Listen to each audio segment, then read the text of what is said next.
दोस्तों, एक बहुत ही मशहूर समुद्री जहाज है जिसका नाम क्वीन मैरी है। 1934 से लेकर 1967 तक इसने समुंदर पर राज किया। आज भी ये कैलिफोर्निया की बंदरगाह पर खड़ा है। सिर्फ इसे देखने के लिए लोग जाते हैं।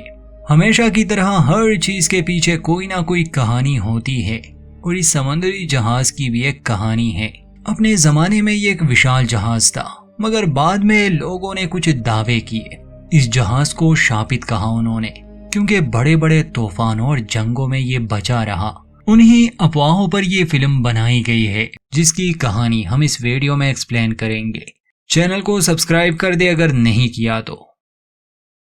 कहानी की शुरुआत होती है साल 1938 से।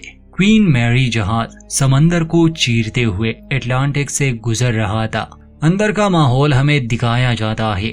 शुरू में तो ऐसा लग रहा था जैसे सब ठीक है, लोग खुश थे, मगर ऐसा था नहीं। जहाज का बॉयलर रूम हद से ज्यादा गर्म हो चुका था। पैसेंजर्स को लाइफ जैकेट्स पहनाए जा रहे थे और नीचे के कमरों में कुछ लोगों को कत्ल कर दिया गया था। लाशें एक दूसरे के ऊपर पड़ी थी। आखिर यहाँ हुआ क्या? इसके लिए हमें कहानी को कुछ समय पीछे ले जाना होगा, जहाँ सब कुछ ठीक था। हम देखते हैं एक परिवार को, डेविड, उसकी पत्नी ग्वेन और इनकी बेटी जैकी। आज हैलोवीन की शाम थी। ये परिवार असल में 3rd क्लास में सफर कर रहा था। डेविड के चेहरे पर एक मास्क लगा हुआ था। ये जहाज के रेस्टोरेंट में आते हैं। इन्हें एक खबर मिली थी कि विलियम हाउ नामी एक व्यक्ति ने अपनी रिजर्वेशन कैंसिल की है, तो ये झूठा नाम बताकर उस रेस्टोरेंट में घुस जाते हैं।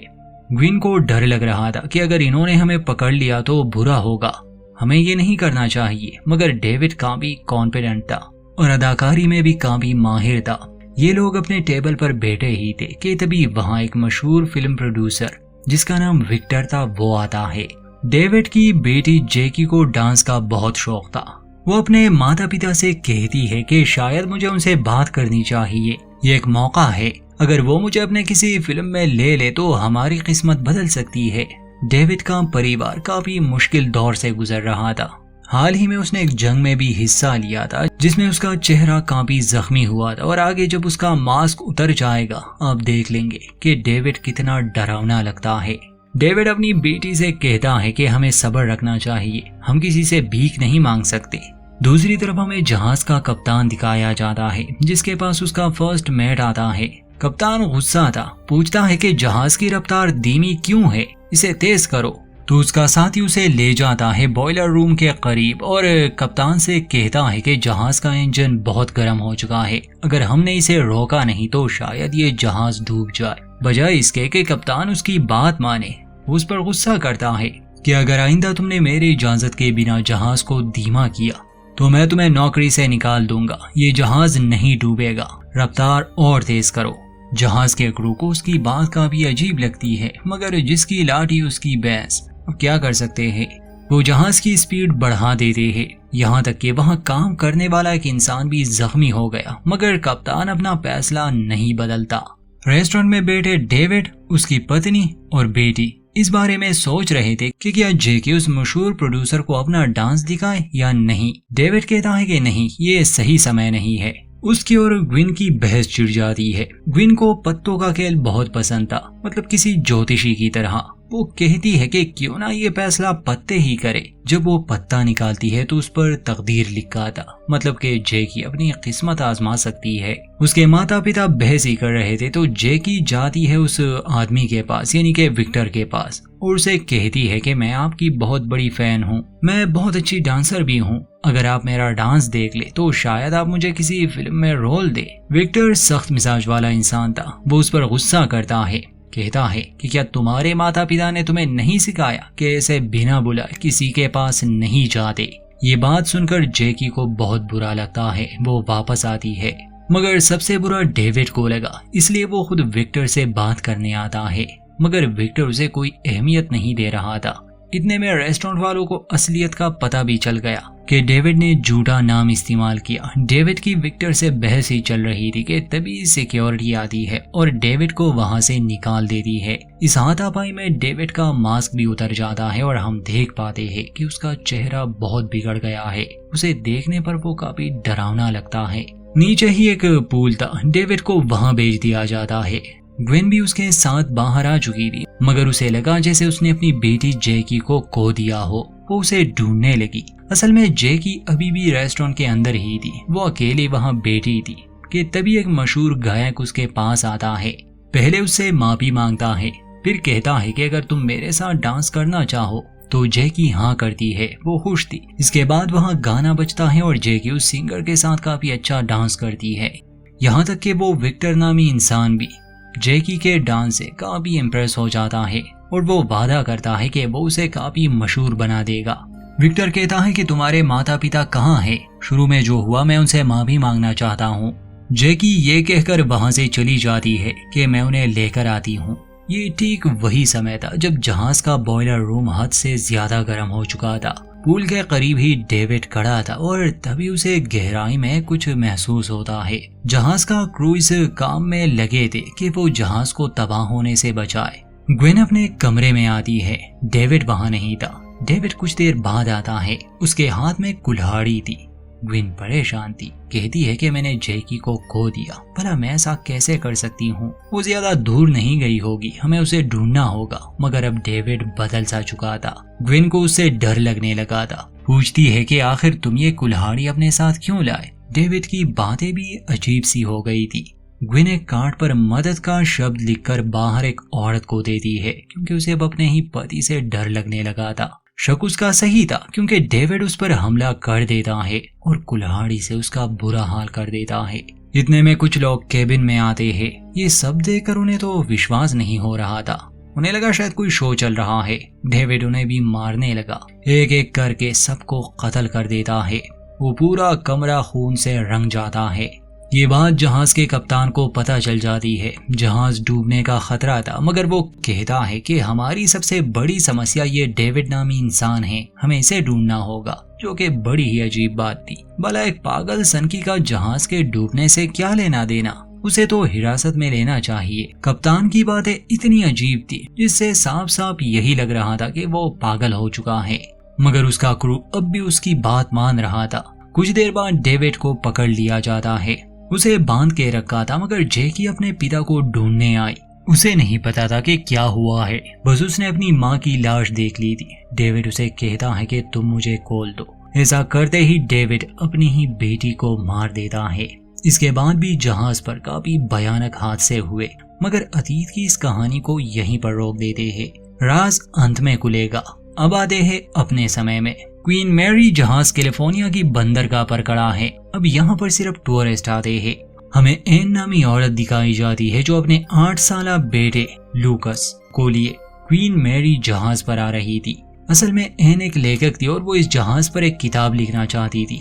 उसे अनुमति भी मिल चुकी थी। एन के पति का नाम पैट्रिक था, मगर दोनों अलग हो चुके हैं। इस जहाज की डरावनी कहानियां बहुत मशहूर थी और जब भी कोई टूरिस्ट यहाँ आते थे तो उन्हें टूर भी किया जाता, क्योंकि एन के बेटे लूकस को डरावनी कहानियां बहुत पसंद थी। इसलिए वो लूकस को अपने साथ लाई थी ताकि वो भी इस जहाज को देख ले।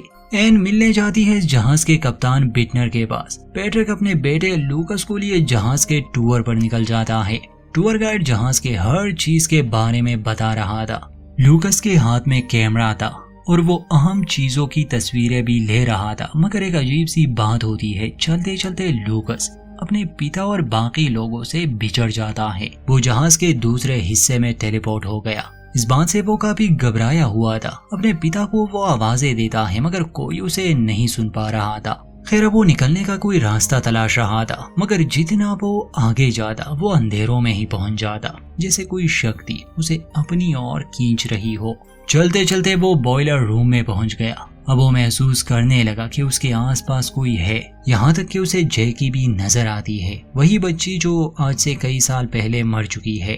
हम ऑडियंस को तो उसके आसपास डेविड भी दिखाया जाता है। लूकस अपने कैमरा से आसपास की तस्वीरें लेने लगा। मगर उस पर हमला होता है, कोई चीज उसे लटका देती है। अब इससे पहले कि उसकी सांसें थम जाती, वो पुल जो शुरू में हमें दिखाया गया था, कोई चीज वहां से निकलती है और लूकस की जान बचा लेती है।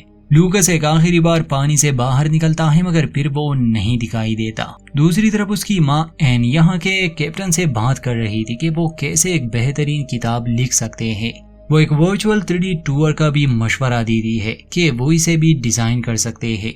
जब बिटनर एन को टूर करा रहा था तो वो जहाज के नक्शे पर कुछ देख लेता है, जिससे वो काफी घबरा गया। एन को वहीं छोड़कर वो कोई जरूरी काम पूरा करने चला जाता है। एन भी हैरान थी कि आखिर उसने मेरी पूरी बात सुनी क्यों नहीं, बल्कि इसका साफ मतलब तो यही हुआ कि वो एन की कहानी में इंटरेस्टेड है ही नहीं। कुछ देर बाद जब वो पैट्रिक के पास जाती है, देखती है कि लूकस पूरा भीगा हुआ है, वो बात भी नहीं कर रहा था। एन पैट्रिक पर बहुत गुस्सा करती है कि मैंने बस कुछ मिनट्स के लिए इसे तुम्हारे साथ छोड़ा था, तुम इतना भी इसका ध्यान नहीं रख सकते। लूकस के साथ भी कुछ ऐसा ही हुआ था जैसे आज से कई साल पहले डेविड के साथ हुआ था। वो बदल सा गया। ये लोग घर जाने का फैसला करते हैं। लूकस के दिमाग में ये आवाजें गूंज रही थी कि उसे जल्दी यहाँ से जाना होगा।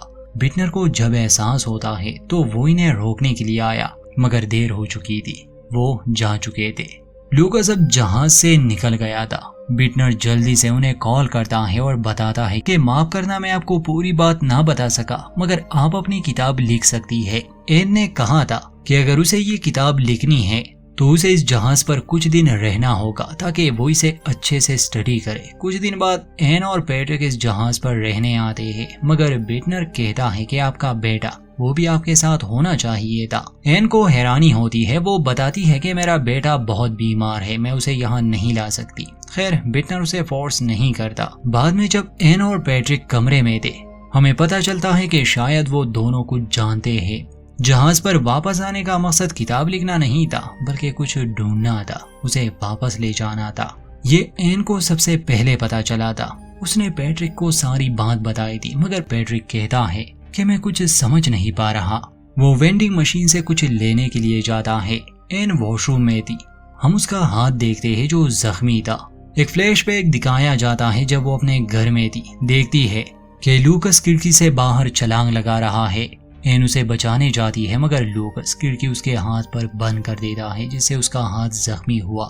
यहाँ आते समय एन का सेल फोन भी टूट चुका था। हमें दिखाया जाता है कि धीरे धीरे उस सेल फोन से एक हाथ निकल रहा है, और जैसे ही एन उसे उठाती है, वही हाथ एन का गला दबाने लगा। वो फ्लोर पर गिर जाती है। एक पेन पड़ा था वहाँ। किसी तरह वो उस पेन को हाथ में लेती है, और जैसे ही वो उस हाथ पर हमला करती है, पता चलता है कि एन ने अपने ही हाथ को जख्मी कर दिया। वेंडिंग मशीन के पास जब पैट्रिक बैठा हुआ था तो हमें उसके पीछे एक साया दिखाया जाता है, मगर वो उस पर हमला नहीं करता, जिससे कि एन पर हमला हुआ था। पैट्रिक रूम में वापस आता है तो एन को इस हालत में देखकर वो जल्दी से उसकी मदद के लिए भागता है। दूसरी तरफ बिटनर को कॉल आती है। बिटनर बताता है कि एक लड़की यहाँ से निकल गई है, अब मुझे कपल को संभालना है। मैंने उनसे कहा कि वो उसे वापस ले आए, मगर वो मेरी बात पर विश्वास नहीं करेंगे, इसलिए उन्हें यहाँ रहने दो। दूसरी तरफ से उसे बताया जाता है कि हमारा काम है सिर्फ टूरिस्ट को यहाँ लाना, और क्या होता है जहाज पर उससे हमारा कोई लेना देना नहीं है। उन लोगों से छुटकारा पाओ। बिटनर उसकी कॉल काट देता है। अक्सर इस जहाज पर एक बेघर आदमी आ जाता था। बिटनर को उससे नफरत थी, और आजकल हालात इतने खराब थे कि बिटनर उसे मारने का फैसला करता है। वहाँ एन और पैट्रिक जहाज के काले राज मालूम करने के लिए बॉयलर रूम में पहुंच जाते हैं। वो उसी पुल के करीब खड़े थे जहाँ कुछ तो था, जहाँ से ये भयानक चीजें होना शुरू हो गई थी। उस पुल के करीब पहुंचकर पैट्रिक कहता है कि लूकस ने जो तस्वीरें ली है उसके हिसाब से ये कहानी सच है कि इस जहाज पर इंसान की बलि दी गई थी। जब ये बनाया जा रहा था तब नीचे ही लोहे का एक ताबूत था। अब कहानी अतीत की दिखाई जाती है।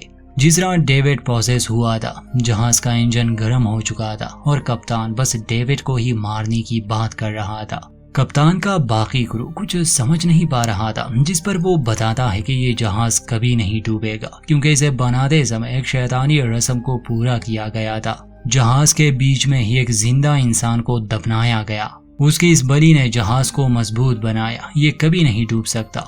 उस आदमी का नाम एडवर्ड क्लार्क था। जिसे बलि के लिए चुना गया था। जितना ज्यादा वो तकलीफ में होगा, तड़पता रहेगा, इतना ही ये जहाज शक्तिशाली होगा। मगर आज जो हुआ उसकी वजह से ताबूत शायद टूट गया है। उसकी आत्मा बाहर आ चुकी है और अब उसने डेविड के शरीर को अपना लिया है। पुराने जमाने में अगर इंजीनियर्स किसी इमारत को मजबूत बनाना चाहते तो वो दीवारों में किसी इंसान की बलि देते, मतलब उसे दीवारों में ही जिंदा दफन कर देते। उसकी ये दर्दनाक मौत एक सुरक्षा कवच की तरह होती, मतलब जो लोग सुपरनेचुरल बातों पर यकीन करते हैं उनका ये मानना था।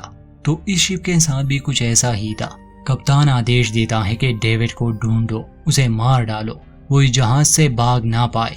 अगर वो भागा तो जहाज डूब जाएगा, क्योंकि डेविड के अंदर असल में क्लार्क की आत्मा थी। डेविड जब लाइफ बोट लिए यहाँ से भागने की कोशिश करता है तो कप्तान उसे शूट कर देता है। बाद में वो इस पछतावे को बर्दाश्त नहीं कर पाया और अपनी ही जान ले ली।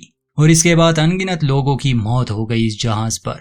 प्रेजेंट की कहानी में एन और पैट्रिक ये राज जान चुके थे और असल में वो अपने बेटे लूकस की आत्मा वापस लेने आए थे। जिस दिन लूकस को वो घर ले गए थे असल में उसके अंदर जैकी की आत्मा थी। और जब से ये लोग इस जहाज पर आए इन्हें किसी ना किसी की आत्मा नजर आ ही जाती।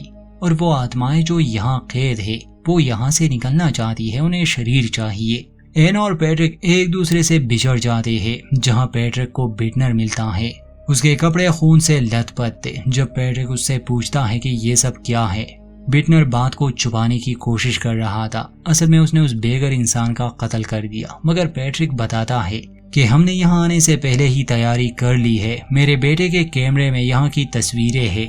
अगर तुमने हमें जाने नहीं दिया तो वो सब पुलिस को मिल जाएगा और जहाज का राज नहीं रहेगा। बिटनर उस पर गोली चलाता है मगर पैट्रिक वहाँ से भाग गया। एन दिखाई जाती है जिसे आत्माओं ने घेर लिया था और उसे अपने बेटे लूकस की आत्मा नजर आती है। वो समझ गई कि अब वो उसे नहीं बचा सकते और अगर उन्हें अपने बेटे के साथ रहना है तो अपनी आत्मा को भी यहाँ छोड़ना होगा। अगली सुबह पति पत्नी इस जहाज से बाहर निकलते हैं। निकलते समय वो जैकी की एक तस्वीर देखकर बहुत खुश हो जाते हैं। ये इस बात की तरफ इशारा है कि असल में अब इनके शरीर में ग्विन और डेविड है। बाहर आते ही पुलिस उन्हें अरेस्ट करती है। गुजरात हुआ ये था कि एन ने जानबूझकर अपने बेटे को खिड़की से नीचे फेंक दिया था, क्योंकि वो जान गई थी कि ये उसका बेटा नहीं बल्कि किसी और की आत्मा है। उन्हें जेल ले जाया जा रहा था मगर एन जो कि असल में ग्विन है वो बहुत हंसती है। और यहीं पर इस फिल्म का दी एंड। दोस्तों, इस film the haunting of Queen Mary की कहानी काफी अलग स्टाइल में बनाई गई है। देखने पर यह काफी बोरिंग लगती है क्योंकि ये पास्ट और प्रेजेंट पे जल्दी आती जाती है। हमने सिंपल एक्सप्लेन करने की कोशिश की। उम्मीद करते हैं हमारी एक्सप्लेनेशन आपको पसंद आई होगी। वीडियो को लाइक कर दे, अपनी राय दे और चैनल को सब्सक्राइब करना ना भूले।